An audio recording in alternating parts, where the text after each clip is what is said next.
सलूनमध्ये थेट गोळीबार, वारजे हादरले. केस कापताना तरुणावर हल्ला, कानाजवळच गोळी.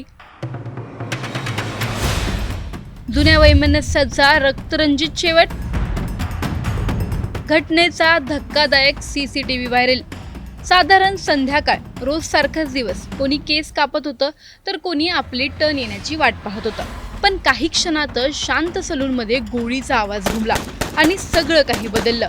पुण्यातील वारजेमध्ये नेमकं असं काय घडलं की केस कापताना एका तरुणावर थेट गोळीबार झाला? नेमकं काय घडलं, का घडलं? या घटनेचा एक धक्कादायक सीसीटीव्ही आहे. तो नेमका काय आहे सर्व जाणून घेणार आहोत या व्हिडिओमधून. त्यामुळे हा व्हिडिओ शेवटपर्यंत नक्की पहा आणि टाइम्स नाऊ मराठीच्या सर्व माध्यमांना सबस्क्राईब आणि फॉलो करायला विसरू नका.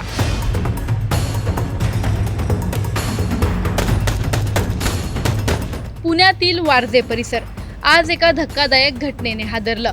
चैतन्य चौक परिसरातील एका सलूनमध्ये सायंकाळी साधारण 6:40 सुमारास अचानक गोळीबार झाला. या घटनेत निहाल शिंदे हा तरुण गंभीर जखमी झाला आहे. निहाल सलूनमध्ये बसून अगदी निवांतपणे केस कापत होता. तेवढ्यात अचानक काही जण आत घुसले आणि काही कळायच्या आतच गोळीबार झाला. गोळी थेट त्याच्या डाव्या कानाजवळ लागली. रक्ताचा सडा पडला आणि सलूनमधील लोकांमध्ये एकच गोंधळ उडाला. या गोंधळात झालेल्या झटापटीत अमोल आढव हे देखील जखमी झाले आहेत. अचानक झालेल्या या हल्ल्यामुळे परिसरात भीतीचं वातावरण पसरलं. घटनास्थळी उपस्थित असलेल्या लोकांनी जीव वाचवण्यासाठी धावाधाव केली. या प्रकरणात पोलिसांनी तात्काळ हालचाल करत एकूण 5 आरोपींची ओळख पटवली आहे. त्यापैकी साहिल राऊत याला गुन्हे शाखेच्या पथकाने घटनास्थळीच ताब्यात घेतलं. पोलिसांच्या या जलद कारवाईमुळे पुढील मोठा अनर्थ टळल्याचं सांगितलं जात आहे. प्राथमिक तपासात समोर आलेल्या माहितीनुसार हा हल्ला अचानक नसून जुन्या वैमनस्यातून झाला आहे. निहाल शिंदे आणि आरोपी यांच्यातील वाद हा नवीन नाही, तर जानेवारी 2023 मधील एका गुन्ह्याशी याचा संबंध असल्याचं समोर येत आहे. म्हणजेच 2 वर्षांपूर्वी सुरू झालेला वाद आज इतका वाढला की थेट गोळीबारापर्यंत पोहोचला. दरम्यान उर्वरित आरोपींचा शोध पोलीस घेत आहेत. या प्रकरणाचा अधिक तपास पोलिसांकडून अजूनही सुरू आहे. पुण्यासारख्या शहरात एक साधं सलूनही आता सुरक्षित राहिलेलं नाही का? जुन्या वादातून थेट गोळीबार होतोय म्हणजे गुन्हेगारांना कायद्याची भीतीच उरली नाहीये का? 2 वर्षांपासून सुरू असलेला वाद तो इतका वाढेपर्यंत थांबवता आला नाही, ही चूक कुणाची? सर्वात मोठा प्रश्न म्हणजे आज सलूनमध्ये गोळीबार झाला, उद्या अशीच घटना कुठे घडणार नाही याची खात्री कोण देणार? तुम्हाला या प्रकरणी काय वाटतं आम्हाला कमेंटमध्ये नक्की कळवा. व्हिडिओ आवडल्यास लाईक व शेअर करायला विसरू नका. तसंच अशा नवनवीन अपडेट्ससाठी व माहितीपूर्ण व्हिडिओजसाठी टाइम्स नाऊ मराठीला नक्की फॉलो करा.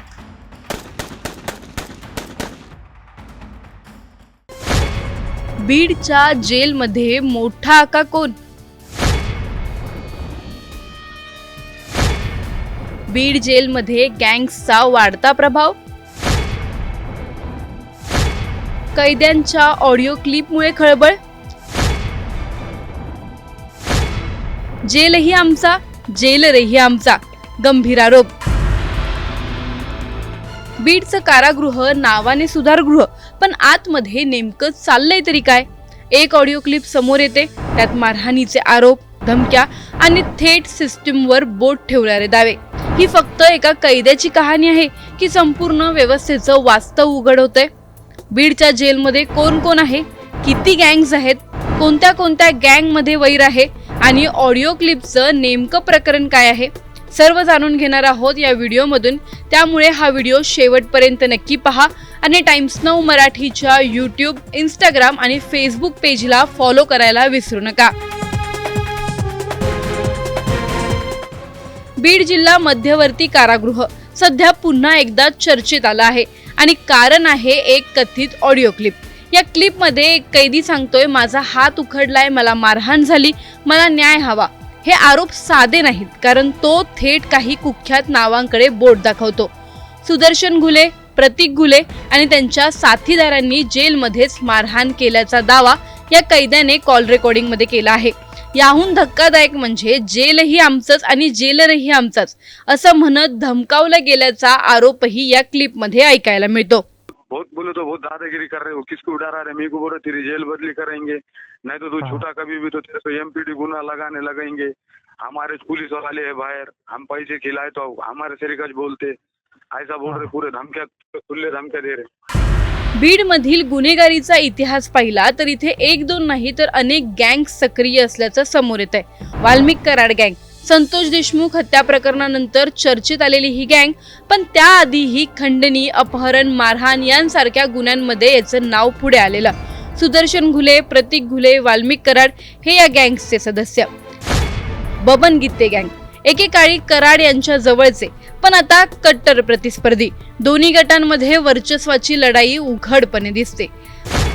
आठवले गँग खंडणी, बनावट नोटा, हल्ले या गँगचाही दबदबा आहेच। हे लोकही पूर्वी कराड सोबतच होते पण आता पूर्णपणे विरोधात आहेत। सनी आठवले याची नुकतीच ऑडिओ क्लिप व्हायरल झाली होती, ज्यात त्याने वाल्मिक कराड कशा प्रकारे बीडचं जेल प्रशासन चालवत आहे हे सांगितलं होतं।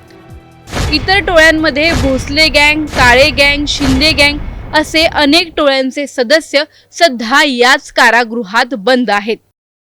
जेलमधील वास्तव पाहिलं तर या जेलची अधिकृत क्षमता 320 कैद्यांची आहे, पण यात प्रत्यक्षात कैदी 650च्या आसपास, म्हणजेच दुप्पट गर्दी, जुन्या वादांचा बोजा आणि वर्चस्वाची स्पर्धा या जेलमध्ये आहे। अशा परिस्थितीत किरकोळ वाद सुद्धा मोठ्या हिंसाचारात बदलण्याची शक्यता वाढते। ही पहिलीच वेळ नाही, याआधीही जेलमध्ये मारहाणीचे, धमक्यांचे आरोप समोर आले आहेत। कधी कराड गँगवर हल्ला तर कधी इतर टोळ्यांमध्ये संघर्ष, म्हणजेच जेलच्या भिंतीआडही गँग वॉर सुरूच असल्याचं चित्र दिसतं। ऑडिओ क्लिपमधील आरोप जर खरे असतील तर प्रश्न फक्त कैद्यांपुरता राहत नाही। जेलमध्ये मोबाईल कसे येतात, कॉल रेकॉर्डिंग बाहेर कसे येतात, कैद्यांमध्ये इतका दबदबा कसा तयार होतो आणि सर्वात मोठं म्हणजे प्रशासन कुठे आहे बीडचं। एक कैदी म्हणतो जेलही आमचाच। जर हे खरं असेल तर मग कायदा कुणाचा आहे? जेलमध्येच गँग्सचा राज चालत असेल तर सामान्य माणसाला न्याय मिळेल याची खात्री कोण देणार? बीड जेलमध्ये नेमक्या किती गँग्स आहेत आणि त्या गँग्सवर नियंत्रण ठेवणारी सिस्टीम खरंच काम करते का की सिस्टीमच कुणाच्या तरी दबावाखाली आहे? हे सगळं थांबवणार कोण आणि कधी? तुम्हाला या प्रकरणी काय वाटतं? आम्हाला कमेंटमध्ये नक्की कळवा। व्हिडिओ आवडल्यास लाईक व शेअर करायला विसरू नका। तसंच अशा नवनवीन अपडेट्ससाठी व माहितीपूर्ण व्हिडिओजसाठी टाइम्स नाऊ मराठीला नक्की फॉलो करा।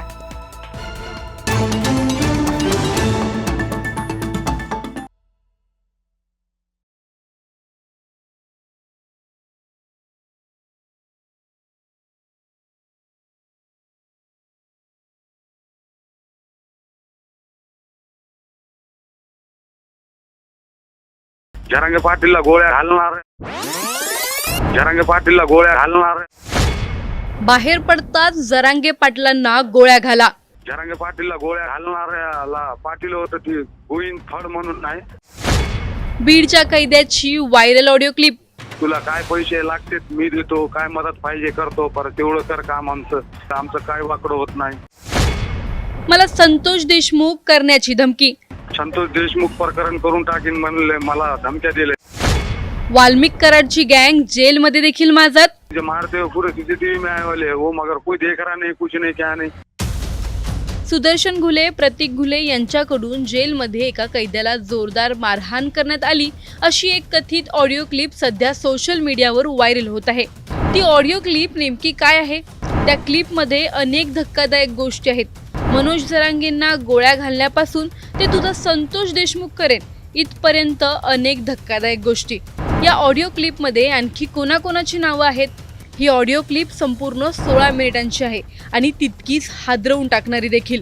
व्हिडिओ शेवटपर्यंत नक्की पहा आणि टाइम्स नाऊ मराठीच्या सर्व माध्यमांना सबस्क्राईब आणि फॉलो करायला विसरू नका। जरांगे पाटीलला गोळ्या घालणार पाटील होतं ती गोविंद फड म्हणून नाही। जरांगे पाटील शिव्या देतात पण त्याला म्हणलेले गोविंद फडला तुझा गेल्यावर त्याच्या सतत गोळ्या घाल। ही ऑडिओ क्लिप सध्या सोशल मीडियावर जोरदार व्हायरल होत आहे। या ऑडिओ क्लिपची टाइम्स नाऊ मराठी पुष्टी करत नाही। या ऑडिओ क्लिपमध्ये जो कैदी आहे तो आहे अझर अब्दुल रहमान पठाण, राहणार अंबाजोगाई आणि त्याच्यावर कलम 307 अंतर्गत गुन्हा दाखल आहे। जेल कारागृहात जागेवर बसण्याच्या वादातून त्याला मारण्यात आलं आहे. सुदर्शन घुले, प्रतीक घुले आणि शंकर शेप या तिघांनी मारहाण केली.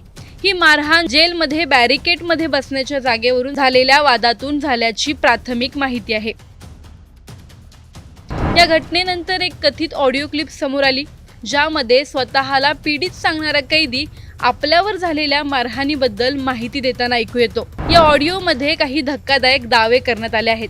संबंधित कैद्याच्या म्हणण्यानुसार सुदर्शन घुले, प्रतीक घुले आणि शंकर या तिघांनी त्याच्यावर हल्ला केला. मारहाण इतकी गंभीर होती की हाताला दुखापत झाली. मात्र त्याला योग्य वैद्यकीय उपचारही मिळाले नसल्याचा आरोप करण्यात आला आहे. ऑडिओ क्लिपमध्ये आणखी काही गंभीर मुद्दे पुढे येतात. जेल प्रशासनाकडे तक्रार करूनही कोणतीही तक्रार दाखल केली गेली नाही. उलट दबाव आणून जेल बदलीची धमकी दिल्याचा आरोप करण्यात आला आहे. तक्रार कुठेही करा, काहीही होणार नाही अशी धमकी दिल्याचा दावा या संवादात केला जातो. इतकंच नव्हे तर मारहाणीचे सीसीटीव्ही फुटेजही असल्याचा उल्लेख करण्यात आला आहे. मुझे मारते हुए पूरे सीसीटीवी में आए वाले वो, मगर कोई देख रहा नहीं, कुछ नहीं, क्या नहीं. सब चांदने साहब, वो सब पूरे जेलर साहब मिले आले उनसे. या प्रकरणात आणखी एक धक्कादायक बाब म्हणजे ऑडिओ क्लिपमध्ये काही संवेदनशील व्यक्तींचा उल्लेख आणि धमकीच्या स्वरूपातील विधानं ऐकू येत असल्याचा दावा आहे. त्यामुळे या संपूर्ण प्रकरणाची गंभीरता आणखी वाढली आहे. या ऑडिओ क्लिपमध्ये जरांगे पाटलांना गोळ्या घालण्यासाठी गोविंद फड यांना सांगण्यात आलं असं म्हणणं आहे. ही धक्कादायक ऑडिओ क्लिप एकदा ऐकाच. जरांगे पाटीलला गोळ्या घालणाऱ्याला पाटील होतं ती गोविंद फड म्हणून नाही. जरांगे पाटील शिव्या देतात, पण त्याला म्हणले गोविंद फडला तुझा गेल्यावर त्याच्या सतत गोळ्या घाल. दरम्यान या घटनेबाबत जेल प्रशासनाने वेगळी भूमिका मांडली आहे. कारागृह अधीक्षक रामराजे चांदणे यांनी सांगितले की संबंधित कैद्याची विचारपूस करण्यात आली असता त्याने कोणतीही तक्रार दाखल केली नसल्याचं लेखी स्वरूपात आहे. त्यामुळे अधिकृत नोंदीनुसार कोणतीही गंभीर घटना घडलेली नसल्याचं प्रशासनाचं म्हणणं आहे. पण दुसरीकडे राजकीय पातळीवर या प्रकरणावरून आरोप प्रत्यारोप सुरू झालेत. शिंदे गटाचे जिल्हा प्रमुख स्वप्नील गलधर यांनी प्रशासनावर थेट आरोप करत हे प्रकरण दडपण्याचा प्रयत्न होत असल्याचं म्हटलं आहे. त्यामुळे आता या प्रकरणाला केवळ कायदेशीर नव्हे तर राजकीय रंगही चढू लागला आहे. मी वेळोवेळी प्रशासनाला आणि समाजाला, प्रसिद्धी माध्यमांना सांगत असतो की संतोष अण्णा देशमुख यांचे जे मारेकरी आहेत त्यांना कुठेही पस्तावा नाही आहे, की त्यांच्या चेहऱ्यावर कुठेही असं भाव नाही आहे की आमच्याकडून कृत्य चुकीचं घडलं आहे. त्यांना कुठंतरी असं वाटतं की आम्ही पराक्रम केला आहे. त्याच दंडेलशाहीमध्ये हे मानव जातीमध्ये आलेले प्राणी, पशु सारखे वागणारी माणसं काल अझर नावाच्या एका कैद्याला इतक्या अमानुष पद्धतीने त्यांनी मारहाण केली. तुम्ही म्हणल्याप्रमाणे कथित रेकॉर्डिंगद्वारे ती माहिती मला बाहेर मिळाली. काल 9 वाजता त्याला मारहाण झालेली आहे आणि अजूनही त्याला कसलाही उपचार केला गेलेला नाही. त्याला दवाखान्यात पाठवलं गेलेलं नाही आहे. प्रशासन, कारागृह प्रशासन कुठंतरी हे प्रकरण आपली काही गोष्टी बाहेर येऊ नयेत म्हणून ते दडपण्याचा प्रयत्न करत आहे. जेलमध्ये कैद्यांमधील वाद, त्यातून झालेली कथित मारहाण आणि त्यानंतर समोर आलेली ऑडिओ क्लिप या सगळ्यामुळे बीड जिल्ह्यात एकच खळबळ उडाली आहे. सत्य नेमकं काय आहे हे मात्र अजून स्पष्ट झालेलं नाही. जेलच्या भिंतीआड नेमकं काय घडलं आणि काय लपवलं जातंय? कथित ऑडिओ क्लिपमधील दावे कितपत खरे आहेत आणि त्याची चौकशी कितपत पारदर्शक होणार? जर कैद्याला सुरक्षितता नसेल तर त्या व्यवस्थेवर विश्वास ठेवायचा कसा? सर्वात मोठा प्रश्न म्हणजे हा प्रकार खरंच छोटा वाद होता की कारागृहात पुन्हा गँगची दहशत डोकं वर काढते? तुम्हाला या प्रकरणी काय वाटतं? आम्हाला कमेंटमध्ये नक्की कळवा. व्हिडिओ लाईक व शेअर करायला विसरू नका. तसंच अशा नवनवीन अपडेटसाठी व माहितीपूर्ण व्हिडिओजसाठी टाइम्स 9 मराठीला नक्की फॉलो करा.